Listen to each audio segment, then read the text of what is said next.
Hello and welcome to Camp Kaiju Monster Movie Talk. I'm here to talk about Attack of the 50-Foot Woman.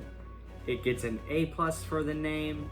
It gets a slightly lower grade for a few other things. But I'm gonna break that down for you. I'm gonna talk about what I liked about this movie, what didn't work so well, and the downright campy. So let's get to it. Attack of the 50-Foot Woman.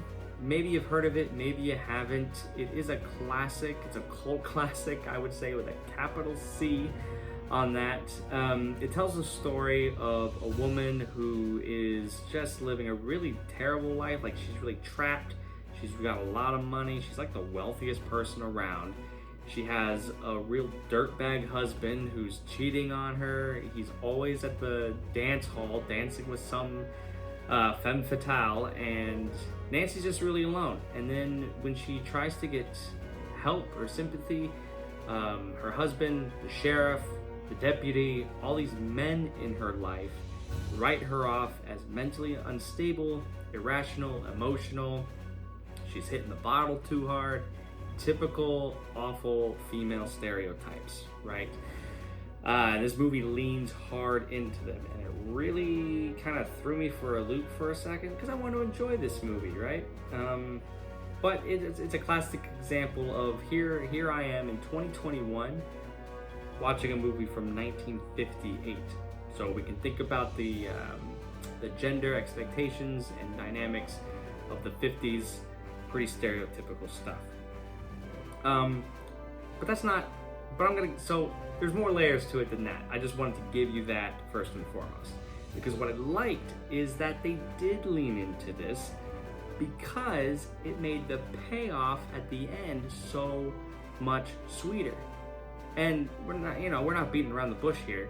Nancy, the woman, she becomes a giant. She becomes 50 feet tall and smashes all of those terrible, awful men in her life. And it's great. It's thrilling. You root for her. You're like, Nancy, yes, you have been through so much garbage. Kill him. Just pick him up and throw him across the world. She doesn't actually do that. I won't spoil how she kills these men in her life, but it's pretty satisfying, to say the least. So I guess in a way, I covered the bad things first, because if you don't see it like that, as I do, if you don't see the playing up with the stereotypes as the way to get to the true message of female empowerment, then this could rub you the wrong way. And certainly as a male watching this, I mean, I am no expert on feminism. All I can do is try to educate myself. So I Googled Attack of the 50-Foot Woman feminism, and lo and behold, there are a lot of blogs out there from feminist websites who hold Nancy up as an example of female empowerment. So I think that's really cool. I think that is sort of this movie's saving grace now in the 21st century, because it's almost funny, like, all that I'm describing, there's no way that was getting through to audiences in the 1950s. I could be wrong, but in a strange way, the movie has aged better in that sense, and that's why I call it a classic, because when it comes to the special effects and the story, this is like shoestring budget, guys.